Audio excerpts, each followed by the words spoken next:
So, in TK's giant pile of Christmas train donations, we had this thing. It's not a bad looking caboose, but, well, okay, it's not bad once you get rid of the Thomas Kincaid garbo, but definitely has its fair share of problems. The lighting has some issues. It's specifically having to do with the underside of the car, though. I don't know why I took off the cupola. Um, the trucks here are supposed to be isolated, so like this truck is supposed to only pull from this side, while this truck is only supposed to pull or power from this side or something like that. But we've noticed that the isolation on each individual wheel set is flipped for some reason. It's not like these two are facing this way on accident. No, it's like this one's facing this way and this one's facing that way. So we're gonna have to fix that. It's not too hard to do. But this car definitely has its fair share of other problems. It's missing a coupler on this end. The other end does have a coupler, but it's broken and missing half of it, and that happened. This isn't really that big of a deal, and honestly, this car would normally be salvageable. In fact, it probably still is. But I want to do something a little bit different, and I have been on a sort of kick. Not necessarily recently, but I've been really excited to build wooden kits. And as you can see, we've got the parts for one over here. This is a Mount Blue Model Co. replacement kit for the Bachmann caboose chassis. It makes this really cute side door, slightly offset cupola caboose. So I grabbed this off of eBay for a little less than it would have cost me to get it straight from Mount Blue. And there's a few reasons I want to build this kit. One, again, I like building wooden kits. They're just a lot of fun to me. Two, this kit is a little bit interesting because you're actually supposed to extend the chassis. You're supposed to cut it down the middle and then use this little bracing system to extend it. So that's going to be really interesting and peculiar to do. So I think this will be a lot of fun. It didn't take me long to tear through the old caboose. The cupola popped off with just a little bit of pressure to release some tabs, and the handrails, handbrakes, and ladders didn't even have tabs to worry about. The ladders were laced through the roof, though, so I had to pull them out before removing the roof itself for safety's sake. The roof was much like the cupola, with just a couple of weak tabs holding it in place. The trucks, however, gave me a little bit of trouble. They were easy enough to unscrew from the base, but since they were picking up power for the interior lighting, some wires ran from the trucks through the floor of the car and into a small circuit board for the light. To get the trucks out of the way, I would either have to cut the wires, unsolder the circuit board, or... Oh, wait. Do I need the soldering iron?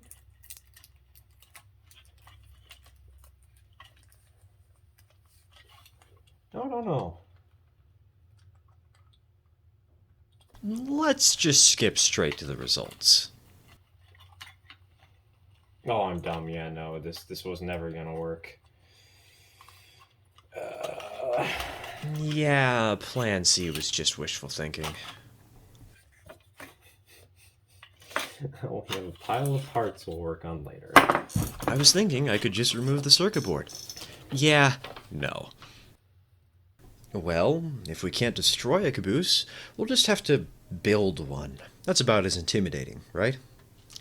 I cut out the components with an X-Acto knife. Not all at once, but to simplify, and this is the only time I'll mention it in this video. First came the frame and outer walls. We'll start by dry brushing, I think. It's a technique that I haven't really perfected, nor really done all that much, but the few times I have tried it, I've liked the results. This can help give an uneven textured look while still keeping most of the color intact. The patchy nature helps to make the surface feel a little weathered and worn down from use over time. For the base color, I went with Ceramcoat Brown Iron Oxide. There you go. It's a little battered, a little beaten.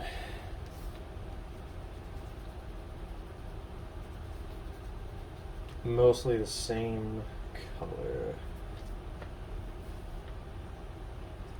I have to do this on 3 more pieces. Yay!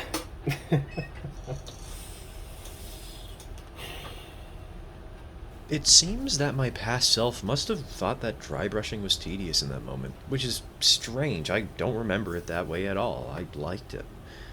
Wonder what was going through my head at this moment. You might notice that I'm not painting the topped regions of the walls up where the letterboard typically would be. That's because the letterboard is a separate piece that is supposed to go over that region, and it feels kind of silly to try and paint and put effort into an area that nobody's ever gonna see on the finished model, so I'm just saving myself a little bit of time. With the walls painted, next came attaching the frame. Let's make sure to be diligent and read the instructions. So wheel walls are peel and stick, lay the parts together and press together when aligned. Boring. I mean, it's an important step if you're doing this yourself, but we're doing a video here. That's dull. Let's get to the next point. One of the things I really love about this kit in hindsight is that it had a lot of adhesive backing on a lot of pieces, and that made it really easy to quickly slap things together. And the pieces that didn't have that adhesive backing usually had notches to align them with other pieces. The frame had both adhesive backing to stick to the walls and notches to line up with the rest of the frame. With the help of a little bit of wood glue, the frame quickly took shape. Thinking of having the letterboard be black? Not entirely sure. Would look fine with yellow, wouldn't it? Not sure I want yellow, but it would look fine. I never bothered finding out if it looked fine with yellow. Once applied, the black looked great. In fact, it looked so good that I continued using it for the rest of the trim. This mostly meant door frames and window frames, but hey, it added this nice coherent theme to the car. Okay, back to the instructions. It wants me to do door panels. Well, a door frame kind of works best when it has a door, right? This stuff. Wait. I wanted the doors to stand out a little bit, but I didn't want a huge amount of contrast. I just wanted something to spice things up for anyone who's paying attention, not something so shiny that it steals your attention. So I painted the base of the doors the same brown as the rest of the car, but decided to make the panels red. I also went for the window frames, because why not? I went for Model Flex Dark Tuscan Oxide Red. It blends in well with the brown at a glance, but on closer inspection helps to highlight some of the more intricate details of the door. With the walls, doors, and windows all sorted out, the next big step was the roof. Now, the roof is supposed to be curved, but the wood for the roof is flat. In order to fix that, you're supposed to use rubber bands to hold the curved shape as the glue dries for the roof. However, the 2 walls we currently have to help shape the roof would probably bend under the pressure, so a couple of extra supports are necessary. As the glue dried and the supports started settling in, I got to work on painting the cupola. I used the same paint scheme as the rest of the car while making it, with the walls being brown, the trim black, and the window frames red. Soon enough, the supports were ready, and the roof, well, didn't have anything better to do. Some strips of label paper were provided in order to help texture the roof. However, there was no hole in the labels for the cupola to sit in, so I had to cut one myself. I personally found this mildly annoying, as the edge of the labels kept tearing in ways that made me fear that the tears would worsen and become visible the more I cut into it. However, that didn't really happen, and after a coat of black paint to match the letterboard, the finished cupola was glued nicely in place.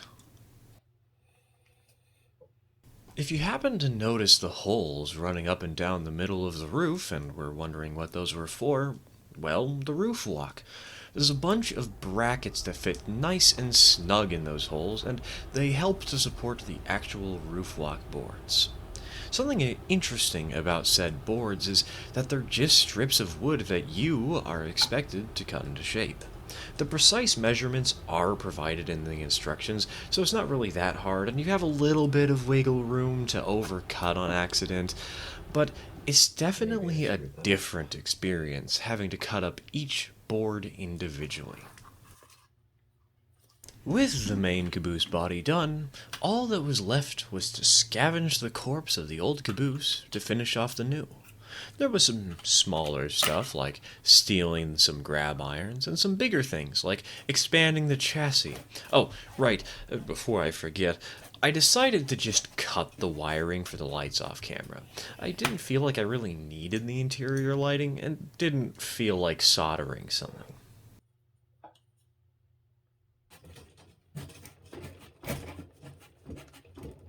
God, when you know you're ripping through the newspaper straight to the bottom, you've got to be close. Look at this dress. It's got to break sooner or later, right? After roughly 15 to 20 minutes of non-stop sawing, Come on now. Oh my god. It's like got this tiny little bit in the center. Come on. Come on. Yeah, we did it, boys. Oh god, that hurt my fingers so much. the chassis finally separated. The extension was pretty easy both to make and fit in place, and came with an additional frame to help stabilize the build and provide something for the trucks to screw into at the same time. Honestly, there's not a whole lot more to say. With the paint scheme set in stone, I went about adding color to the salvaged parts from the old caboose, such as the end platforms, the handbrakes, the ladders, etc., and I reassembled the car, adding on some decals. I guess the decals were a bit strange though, as I had to cut the letterboard decals in half to leave space for the side doors. And bam! Caboose. I know I kind of speed ran the end there. Sorry about that. I do hope this newish editing style works better, though. I tried a new technique for making this video. I don't know if anybody will notice, but if nobody does, hey, perfect. Means it's working just fine. I'm really happy with how this caboose turned out, and kind of excited as I have another Mount Blue kit on the way. It was fun, and I can't wait to do another. This is a nice way to round out the Willamette and Port Carney fleet, as we now have an engine, a combine, 6 freight cars, and a caboose. It's not a lot of stuff, but it's a really solid start to the railroad. We just need a place to run it. I keep putting that off. Anyways, thank you all for tuning in today. Hope you enjoyed. Have a happy Monday. Cheers, folks.